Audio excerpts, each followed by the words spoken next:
What happens when you never grow out of your Naruto running phase? Well, you get the anime Love, Chunibyo, and Other Delusions. Man, I just finished watching this anime, and I've never had such a deep and philosophical thinking of this anime, and I was just genuinely surprised on how good and deep it was. This story follows our boy Yuta, who just got out of something called the eighth grade syndrome. What basically is, from my understanding, is when you act as a superhero or some kind of mythical being and you really think you are that.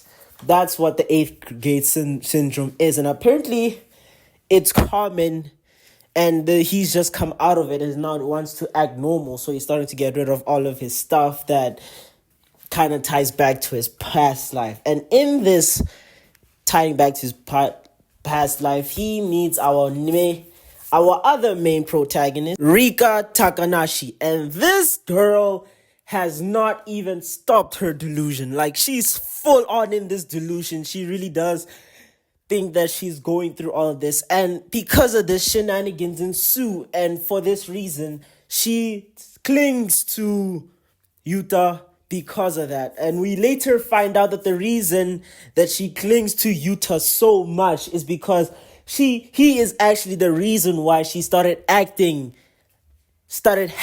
eighth grade syndrome. And as you can tell, because of this, shenanigans absolutely ensure.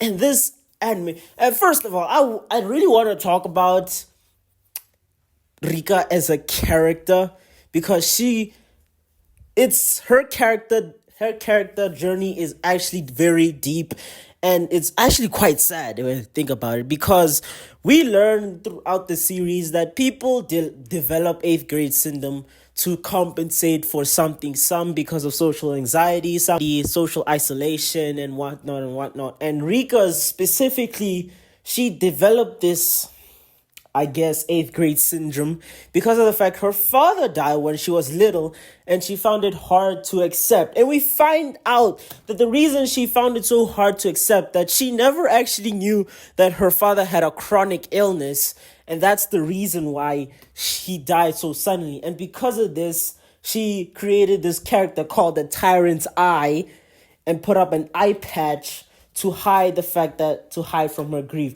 This eye patch isn't just any normal eye patch. It kind of represents the grief she's holding deep within. And it kind of the minute she takes it off, it represents her trying to deal with reality. And the adults in this show are so fucked. I can't stand her sister, I can't stand her grandparents, and I can't stand her mother. All of these people treat her as if she's acting like a freak, but they fail to understand that she is dealing with grief. Like, they want her to conform to how they handle grief like an adult, but she's not an adult. She's a child. She just lost her father, and you want her to start acting like y'all? Nah, fuck y'all. I got so upset watching episodes 7 through 10. I'm like, fuck y'all. What's wrong? What is actually wrong with the way she's acting? She's not hurting anyone. She's doing what she enjoys doing, and she actually has an interest of this. It's not like she's acting this way just to get a rise out of someone. She genuinely believes, she believes the things she is, and she loves it. It makes her happy. It gives her something to cope with. And the minute the sister was like, okay, it would be irresponsible for us to continue giving into her delusions. Irresponsible of what? You didn't get her therapy. You just left her there. You left her there to deal with her depression and grief. And what did you do after that when she started finding an outlet to try and subside the grief? You told her she's fucking crazy. You told her she's an idiot. You told her this was not normal. What you want her to do.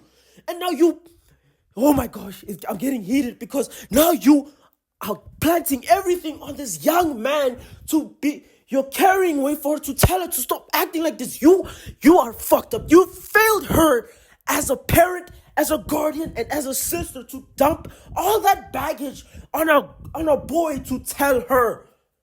It was unbelievable. I was fuming because you were being cowards. You don't want her to deal with anything, and you want her to do what you think to do, and that is to conform. Fuck y'all.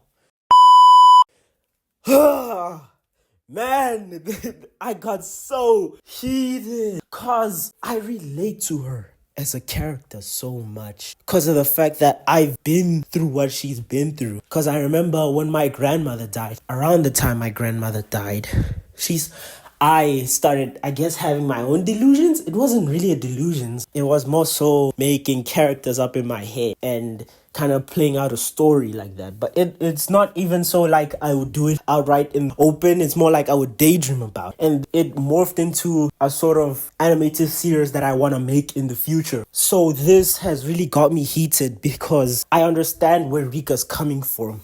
What else can you do when everybody, the adults around you, don't want to help you deal with the situation at hand? But on top of that, Yuta is also put in a tough position because of the fact that he has to deal with her and her shenanigans and has to kind of like quell it. The more and more they get close, the more and more responsibility the sister tries to put on Yuta to try to get her out of this funk. Again, bad sister. This is a horrible sister, by the way. I don't know why it's never brought up the fact that this person is Toko is a horrible sister. Moving on. And we see throughout the anime that he begins to develop feelings for her because of the way she acts. Because he relates to how she acts. And on the note of how we find out how Rika developed her 8th grade syndrome is that she saw Yuta playing out in the streets as Dark Flame something. I forgot his ridiculous name. And because of that, she thought it was cool that he wasn't giving into anybody's demands and that he was just acting this way because of himself. He didn't care what anybody else thought. And I think that's the main thing that this anime gives off, is that it's okay. And it actually says so in the end that this 8th grade syndrome thinking is more of a cope, because at the end of the day, everybody has their own sort of thinking in a way that makes them act a certain way or put up a front. These people who have 8th grade syndrome are just brave enough to be themselves, and that's a powerful message. And I think to do it in an anime format is very clever, because I think I would speak, for me at least, I think it would speak to a lot of you guys as well, being an anime fan and acting these things out in public, because these are your outlets, these are the things you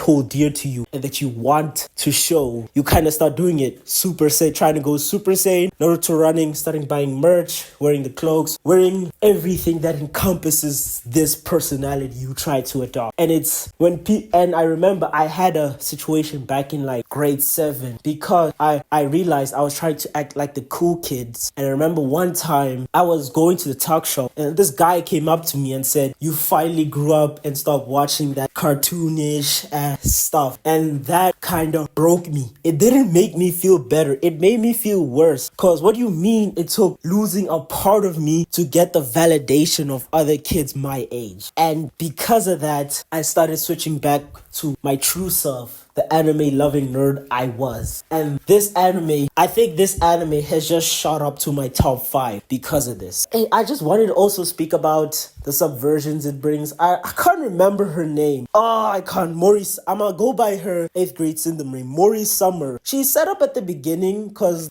her and Yuta have a meet cute in the train station.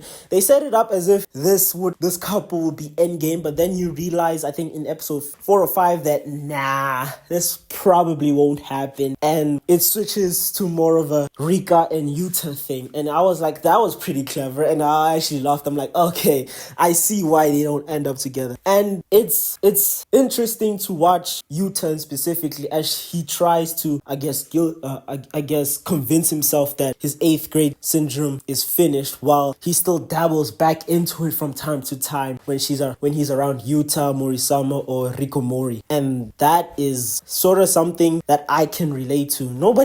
This 8th grade syndrome thing is more of a cope. Nobody actually stops being themselves. It's just what happens when the world wants wants you to conform to an idea of what you should act at certain ages. And watching this anime actually kind of supported my own ideals, where I was like, at some point I was like, you know what, fuck caring about what people think how I act. This is me. This is the full me. If you don't accept me, that's on you. If you judge me, fuck it, I don't care. And I think that's something a lot more anime fans who are more geeky or do relate to that should adopt. And I think that's beautiful. This anime, not on top of being a romance, it was really quite cool. But before I go, I need to talk about ending. I've never seen such a beautiful way to conclude it, because in episode I think 10 or 9, when Yuta tells Rika to take off the eye patch and start acting in quotation marks normal, you can see the shift in her personality. She's awkward, she's flimsy, she doesn't know how to act around people, and it's a hard to watch, because you're watching this guy try to bullshit himself to think that my girlfriend is okay, this will get better, but you as the viewer, you're watching this and you're like, no,